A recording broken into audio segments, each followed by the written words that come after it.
Hi, everyone. Welcome to the Return to Jesus podcast. I'm your host, Jen Thompson, and I am so excited for the conversation that we're going to have today from my beautiful guest, my friend, Natasha Smith, the author of these two incredible books, Can You Just Sit With Me and Black Woman Grief. I cannot wait to talk with her about all things related to Jesus and rhythms and habits and grief, which is something that we all experience. So, Natasha, welcome.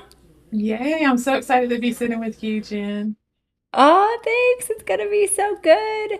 And before we get officially started with the questions, I'm just going to tell the listeners a little bit about you and your story and the wonderful ministry that you have. So, Natasha Smith is a certified grief educator, grief advocate, speaker, and podcast host. She shares from a place of 30 plus years of lived grief experience, research, and biblical study. Her work has appeared in Guideposts, Propel Women, Influence Magazine, HerBible, and elsewhere.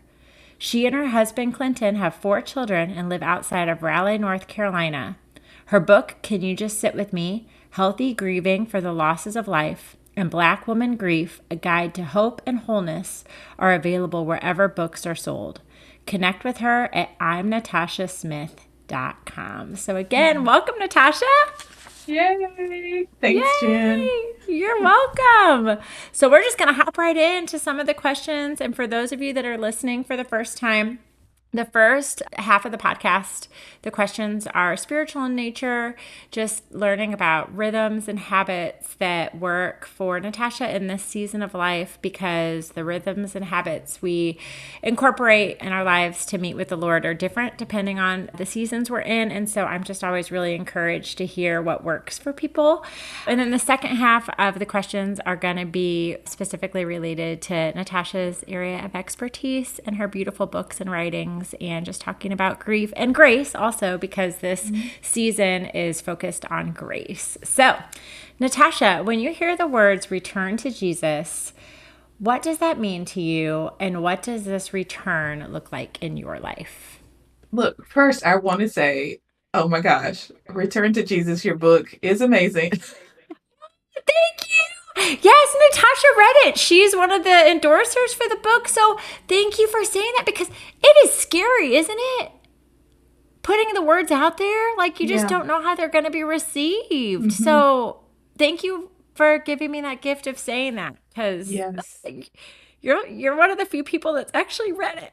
I know, and it's so beautiful. So I wanted to say that. And I was like, when you said the name of the podcast, I was like, yeah, duh, yeah, I read this beautiful work that you've done. It's so amazing. Well, So amazing. thank And so thank this you. question is just an awesome one. Just how do I return to Jesus? Is that's Yeah. the question, right? Yeah. Um, it's really just in spending time with Him and Mhm. bringing, like, I like the scripture, casting all of my cares on Him because He cares for me. Remembering that He cares for me and thinking about that, especially in the overwhelm. Like, I was so overwhelmed last week, like overwhelmed to tears, overwhelmed, and I'm like, Oh, I really just need more of Jesus. And yeah. so just realizing that my cup, the saying, you can't give from an empty cup, like literally, Yeah. we need to be filled with Him. And the only way to be filled with Him is to return to Him again and again and Yeah. again. So, yeah.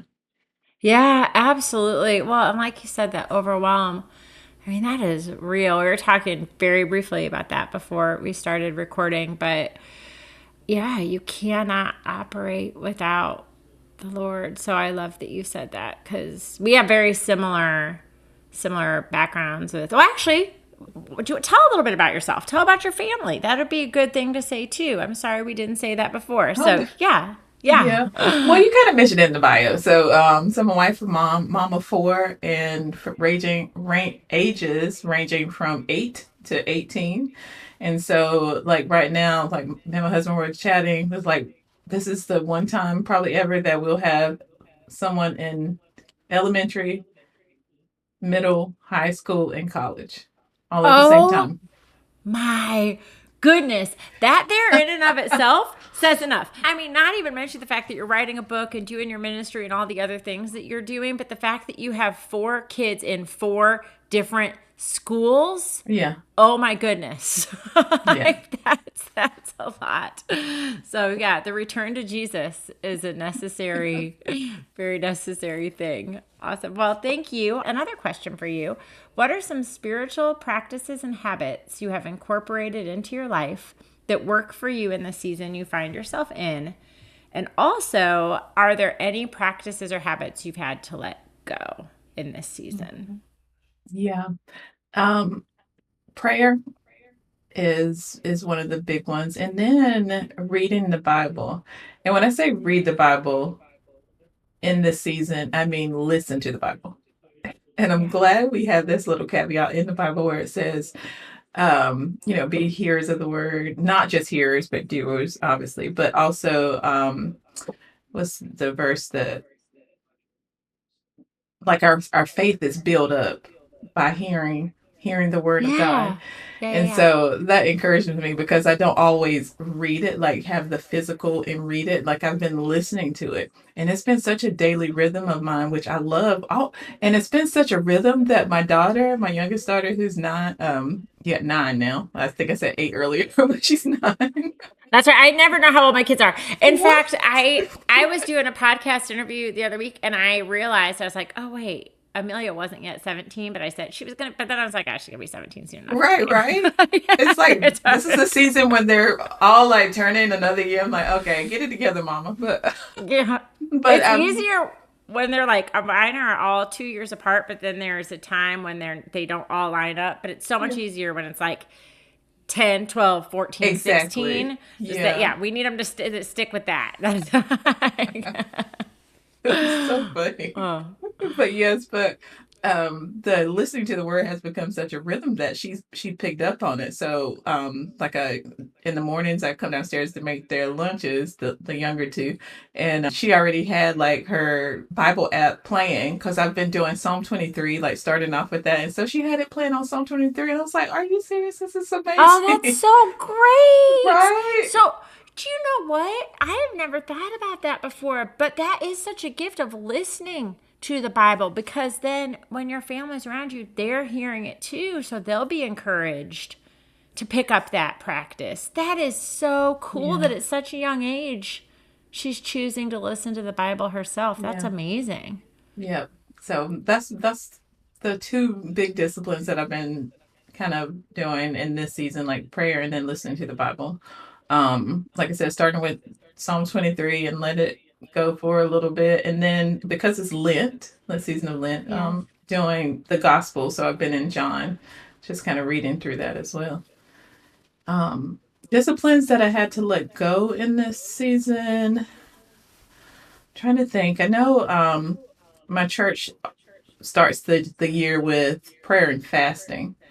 21 days of prayer and fasting. Oh, do they? Also, yeah, 21 days. That's funny. So I do that. I did that, and I always say like I want to continue with that. That discipline at some frequency throughout the year, but I never make it. I feel like I never make it, and so I haven't brought in the discipline of like fasting ever so often since the 21 days of fast. So I guess you can say that's what I let go for right now in this season. But yeah, that's so great. And you know what? I am much the same. Like I'll be like, okay, oh, this is so good. I'm gonna keep doing this. And then life happens. Yeah.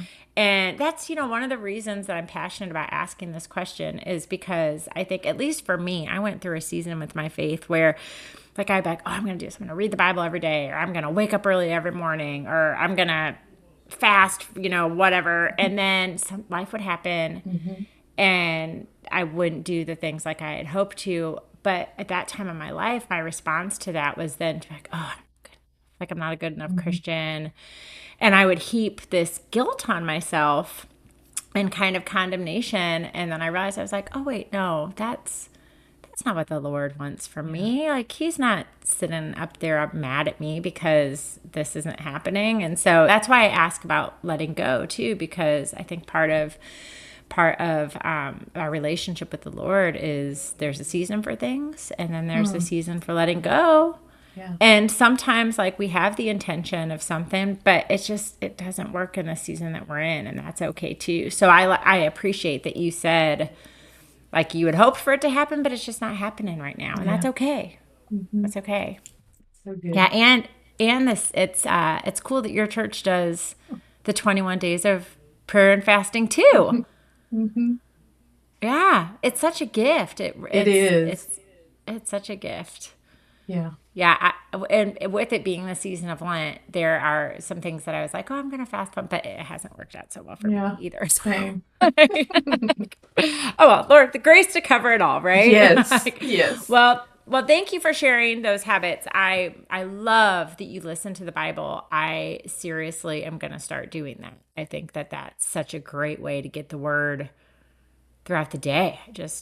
I love that so much. Yeah. So because this season is on grace, I'm just curious, when you hear the word grace, Natasha, what does grace mean to you? Mm-hmm. So my initial thought is God's unmerited favor, because that's what's been so ingrained having grown up in church. So, God's unmerited favor. But even beyond that, I just think about God's love. Yeah. And how we can literally like move, live, breathe in his love. Mm-hmm. Yeah. And that's everything, right? I mean, yeah. Excited to share with you that I have written a book titled Return to Jesus, an invitation to abide with him in every beautiful, stressful, or tedious moment. It is a dream come true.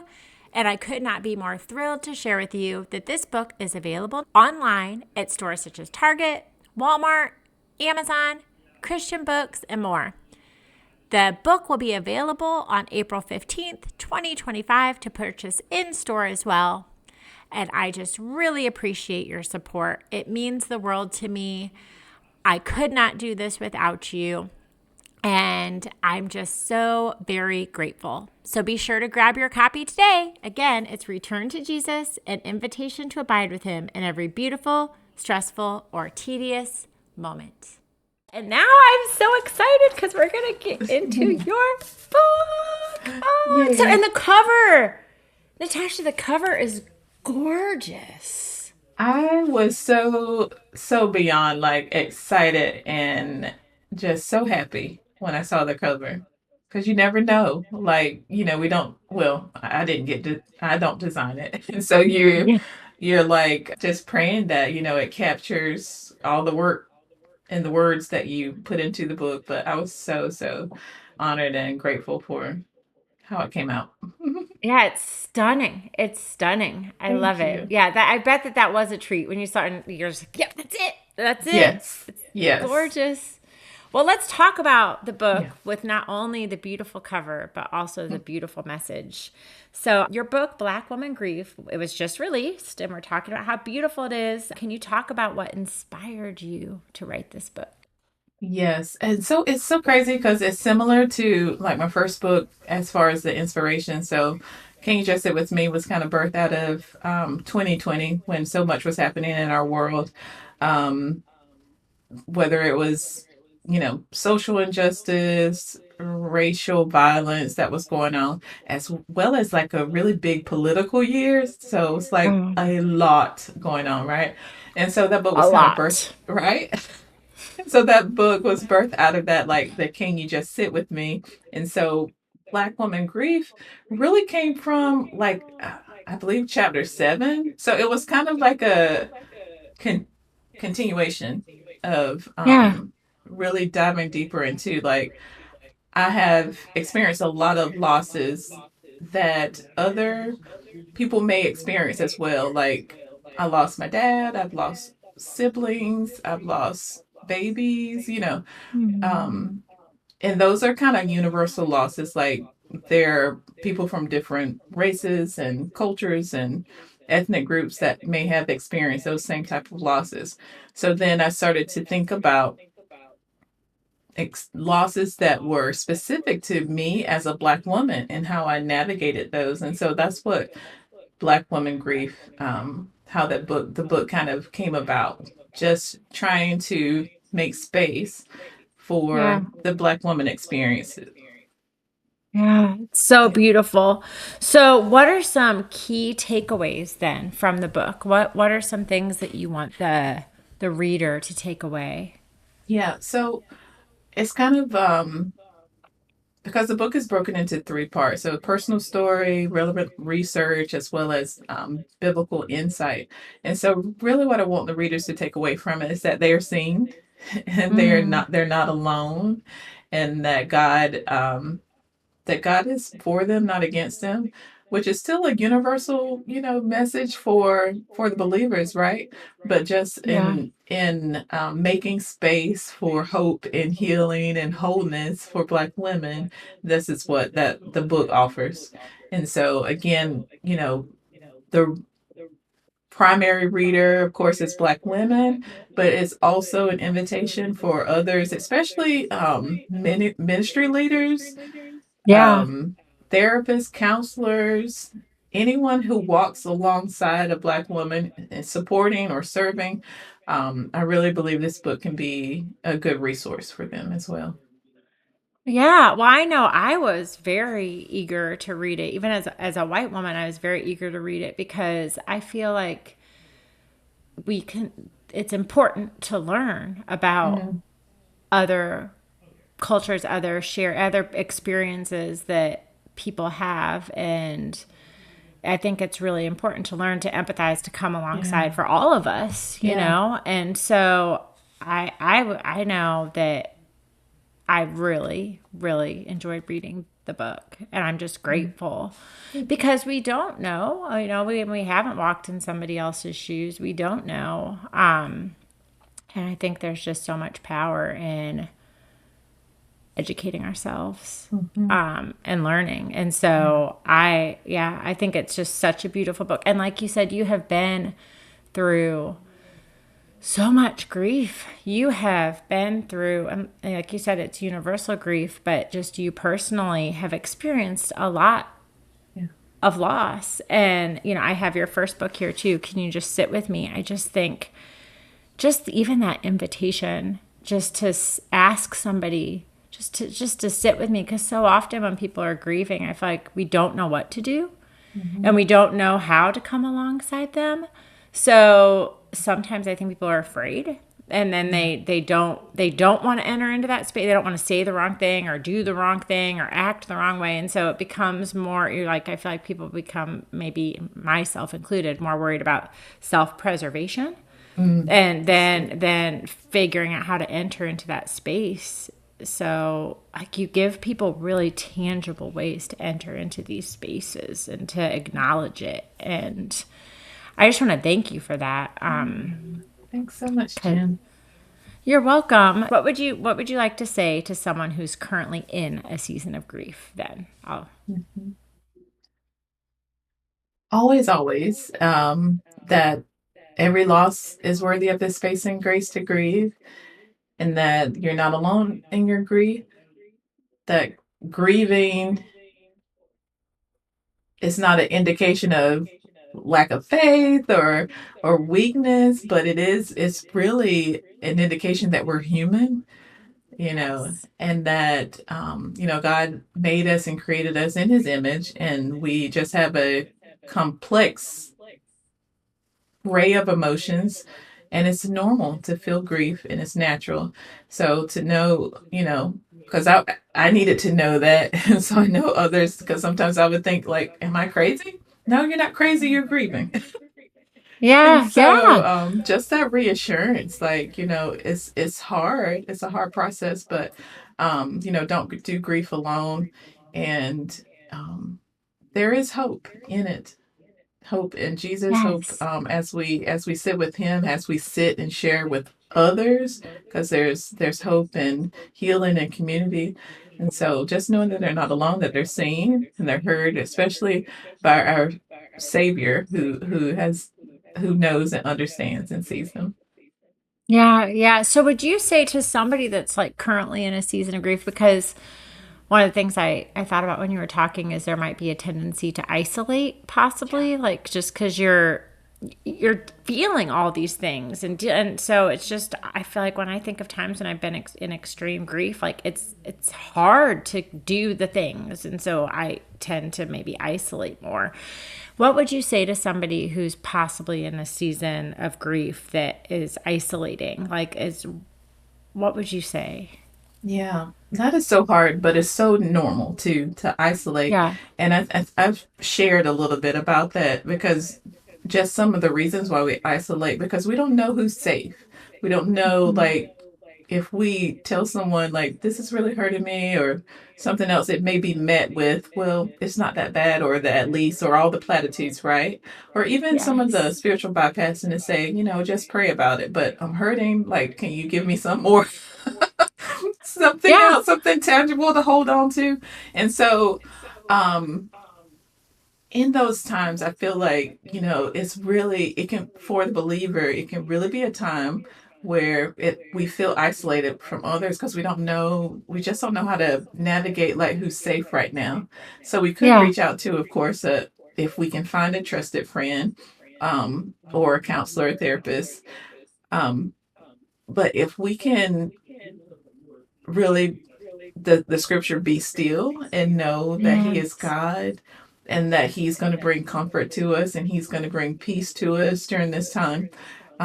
Because isolation is, I even hear people say, that they feel alone even when they're in a crowd of people when they're grieving. Hmm. Because and the reason why I feel like they say that is because they're still not being able to be their full real self in front of those around them.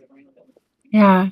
You Well, know, and it probably, like, I don't know, like I think of times when just have been really grieving too. It's like you go into spaces and it's almost like you're on autopilot doing the things that you're supposed to be doing in that space, but yeah, you're still feeling all of this and yeah, holding all this. So it's almost weird because you're looking at it, everything else that's going on, like, quote unquote normal. hmm, But for you, it's like nothing feels normal. yeah, that's true. So it's like it's that weird feeling of I'm here, but I don't even feel like I'm really fully here because Yeah, nothing in my world feels normal right now.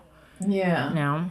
yeah. I think even still is taking that time to acknowledge exactly what you're saying, to make space for the grief, like acknowledging, like, I feel like I'm in another world. Yeah. I feel like Yeah. everything else is just moving a million times faster than I am. I'm in slow motion. I feel sad. I feel, angry, just acknowledging those things and making space for it. Always, always, even though I don't feel like doing it. But when we do it, it does let off some of the steam of how we're feeling. Yeah, that makes Yeah. sense. Just acknowledging it. And even to hear you say, like you've said a few times in our conversation, like that's normal.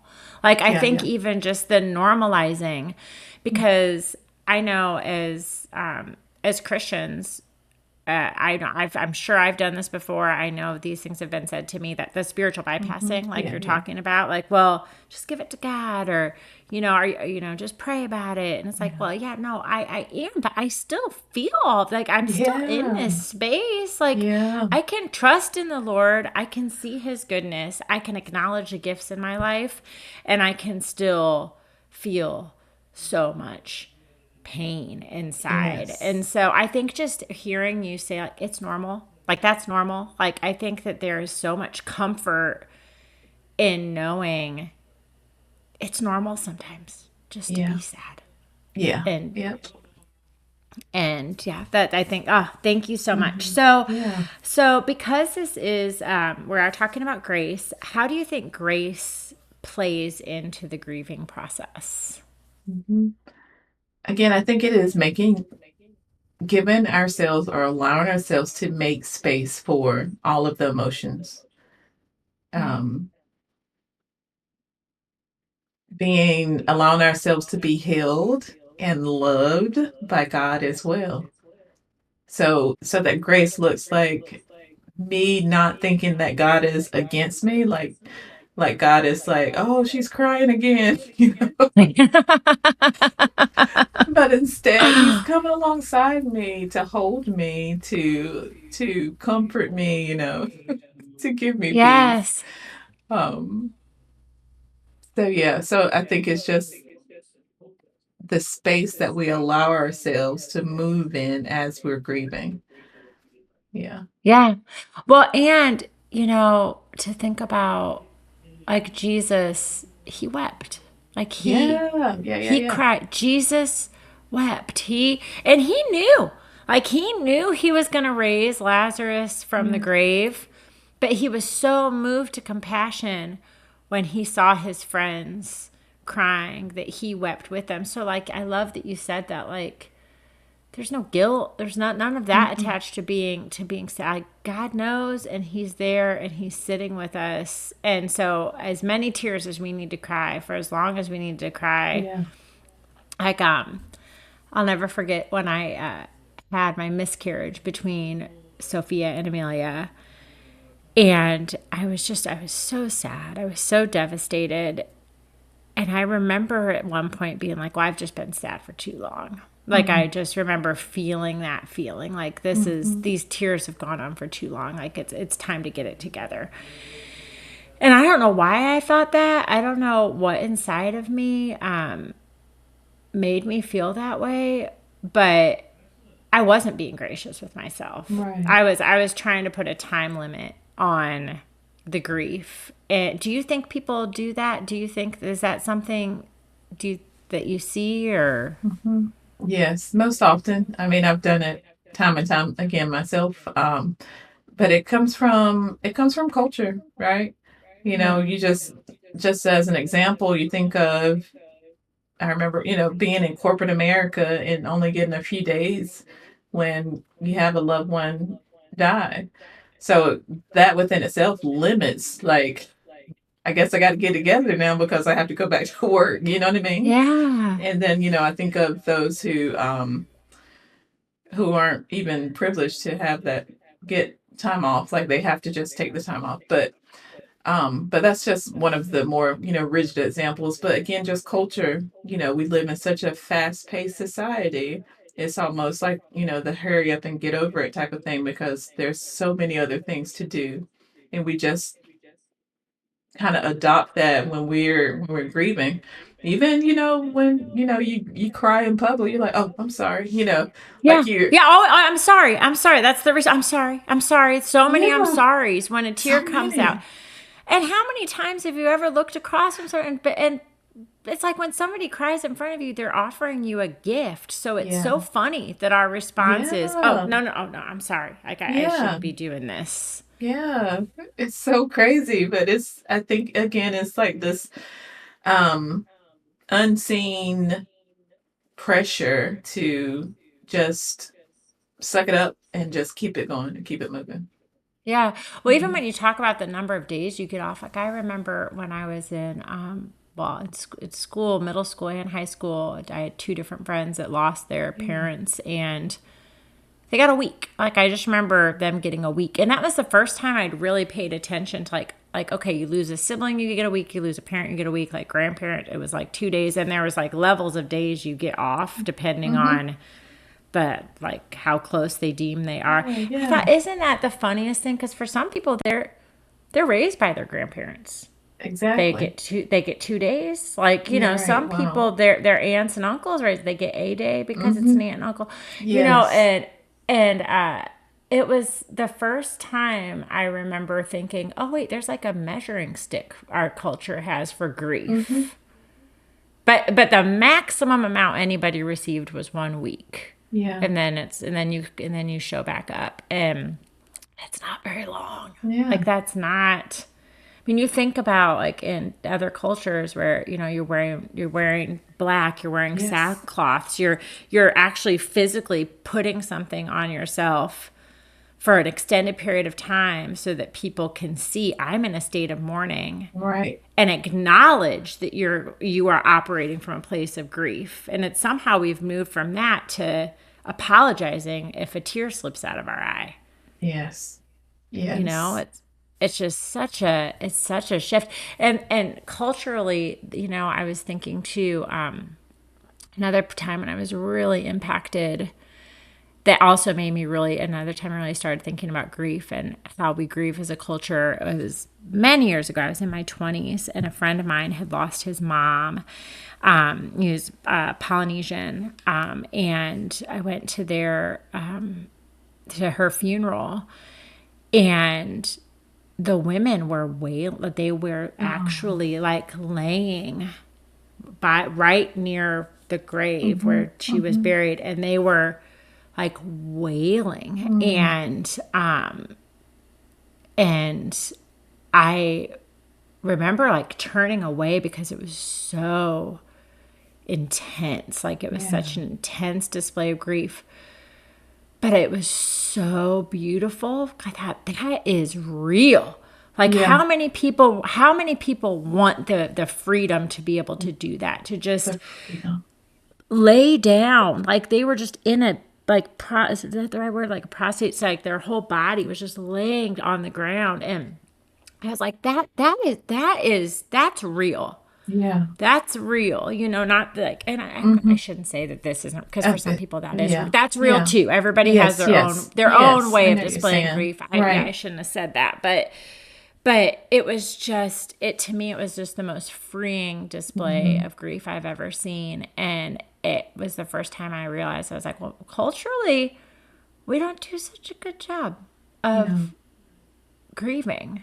Mm-mm. Like, I feel like if we did that, somebody might be like, "Oh, what's wrong with her?" You know. Yeah. Absolutely. Mm-hmm. But it should be.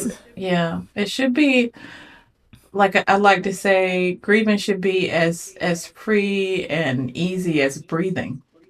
Yeah. Like it should be Oh, that. that's beautiful. Yeah, it should be that naturally a part of our life. And so I remember my therapist even the end of last year, because the fall is such a hard time frame for me, because that's when a lot of the losses I had experienced. But she literally said, if you need to scream, grab a pillow when everybody's at the house and scream. Yes, just do it. Hmm. I love that. Like, let yourself do those things that we're taught you're not supposed to do that. Exactly. Yeah. But it has to come out, It has to come like out. Hmm. it's in there, Yeah. and it's got to come out somehow. Yeah. Did you do it? Did you scream into the pillow? I did not.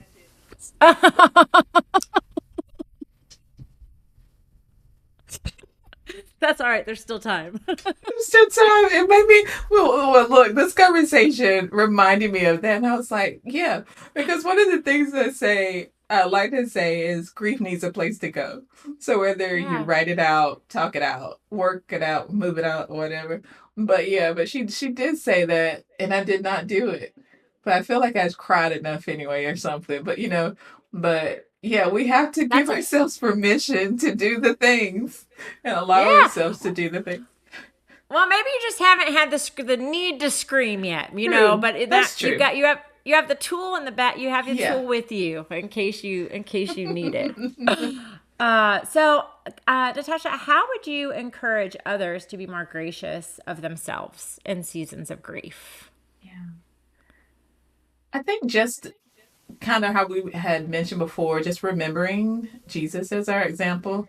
Like he Yeah. grieved over so many things. He grieved over, of course, he grieved over Lazarus. He grieved over his cousin John the Baptist when he died. He grieved over even his assignment, because sometimes we grieve over the work that we have been called to do. Yes. And so we can really use him as our example. And not only Jesus, I like to say, when we read our Bible, there are so many stories of great men and women of God who grieved over so many things. I was a few weeks ago did a message on Miriam, Moses' sister, and I was like, think Mm. it was so good for me, as a to have just another example, like from a young child, she grieved so much.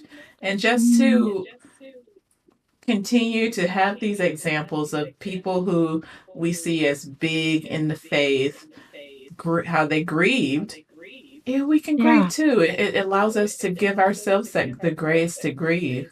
because it's normal. And I know, like I said, Yeah. keep saying the same thing, but it's normal because society, culture may again seem to say you're grieving too much, you're grieving too loud, you're not grieving right, so we have to continue Yeah. to combat those messages by saying no, it's normal, it's necessary. And that's another thing that um, has been coming up more and more. We can't live fully unless we grieve fully. So because we kind Yes. of hold ourselves captive to being our full, whole, healthy self when we don't allow ourselves to grieve. So we have to give Yeah, ourselves that grace. that's so good. So it's like again that freedom. Like we can live Mm-hmm. more fully because we have more freedom Yeah. if we let ourselves go to those Yeah. spaces. And I Mm-hmm. don't think I asked you this, but what about the person who has someone they love who is deeply grieving? Like what are the best ways do you think to sit with them in those spaces? Yes. Of course, I love that question so much because, again, that's one of the hearts behind the "Can you just sit with me?" Is like sitting with, for the griever, is how to sit with the grief and process the grief. But for someone who has come alongside, someone who is supporting the griever, is, of course, expressing the ministry of presence, meaning I'm going to sit with you in it.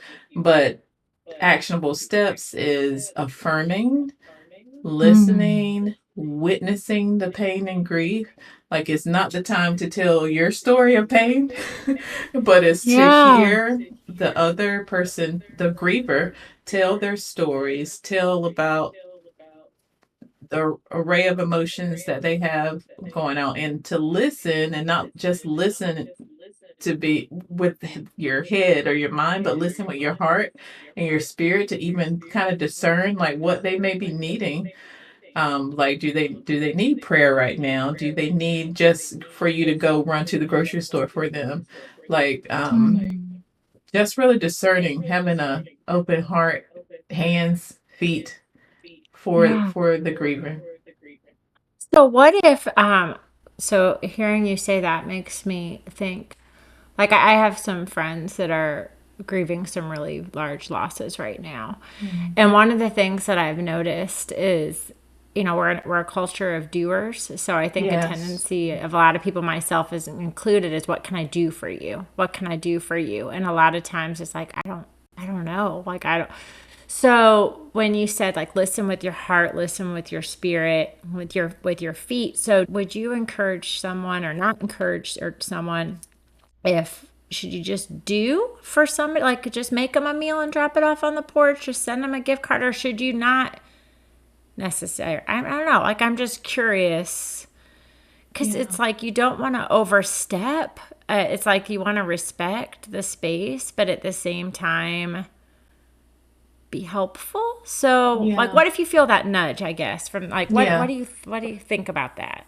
I think when you that's like it's like an act of kindness, right? Though to drop off a meal, and I think that is going to be accepted as that was so thoughtful. Just even last year, just walking through some hard things, um, like new diagnosis for my mom, like a new health thing, and having a couple people send me care packages because I Mm, was taking her to radiation like she had like 5 weeks and it was every day. Like me and my sister were alternating. And so it was a heavy just that's what life was consumed with for that period of time. And so I had people send yeah. care packages, provide meal, and I'm like, thank you, Jesus. Mm. You know? So you saw those things as gifts, not but as gifts from the Lord too. Just like He Yeah. was, your needs were being provided for. Hmm. Yeah. Oh, Yeah. that Yeah. that's really beautiful, and that's encouraging too. Hmm. Because I think we want to be there for our loved ones when they're in a place of grief, but just not always sure how. So I love that you said Yeah. like listen to your heart, listen to your spirit, and listen to the person that you're with. Like Yeah. really hear what they're Yeah. saying. Yeah, because again, when I say the ministry of presence, because some people are like, well, just sit with them and not say anything, sit with them. But really, as people share, and sometimes people, the space may be silent. Like silence makes us uncomfortable, but if we can learn to sit in silence sometimes. Like I remember just different times when I've lost someone and they have what we call wakes, like people, family, friends just come to the house and they're literally just sitting with us watching TV. But for Yeah. some reason, Just, it just feels so comforting, like someone being with us. oh, And so I yeah. don't know if we Well, can come back to that, where some just come to my house and we're just gonna sit. yeah. Well, and it is funny because, like you're saying, like silence is typically uncomfortable for most, but the people that you are most, that you know the best, like I share silence with the members of my family all the time. Like Yeah. I share silence with my siblings, with like, there is a level that exists when you can share silence with Mhm. somebody that's like, you know me, I know you, I love you, you love me. It's okay to just be with each other. So I love that you said that. Like, we need more silence in our Yeah. lives, Natasha. Like, oh, we do that so good. And maybe it's even just practicing learning how to be Yeah, silent with a it's friend, true. right? Right. That's good. Yeah. Like, But I'll that's have you. I was just No, going no. to What were say, you saying? that's like a spiritual discipline in silence and solitude too. So, yeah. Yeah, yes. And it's so countercultural, but so good for us to take that time. So, Natasha, I've loved our conversation. What is there anything else that you want the listener to know about your beautiful book, Black Woman Grief, and just like the words inside and how just to support, love, connect? What should we say? Yeah, thank you so much again just for the space and just the opportunity to share about just grief and grace and Jesus and loss. So I appreciate your heart so much. But yeah, for the book Black Woman Grief, again, like I said, I feel like it's like the sequel to Can You Just Sit With Me? So it's really just allowing ourselves to hold space for Black women as we navigate different types of loss, e- as we grieve, just coming alongside. And um, I love what you even said. You read the book. It's almost like allowing ourselves to, yeah, to be in someone else's shoes or to hear the other story so that you can understand and to learn Yeah. more and never stop learning. And Yes. so yeah, so that's, I think that's it. And just the heart of the message is really my heart, just having a passion of walking alongside those who grieve.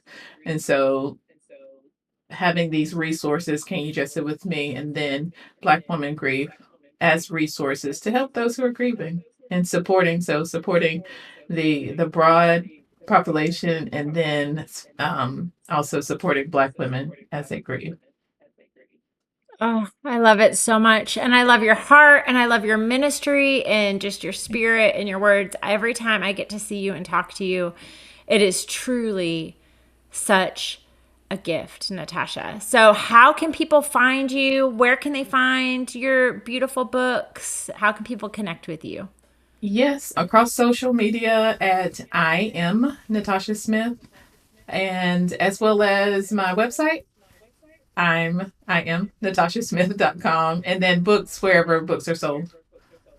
Fantastic. And I'll have all of that in the notes too. So be sure to check out Natasha, follow her, get her books. They are beautiful. You are going to love them. So thank you again, Natasha, for your time and your presence in your ministry. You're such a gift.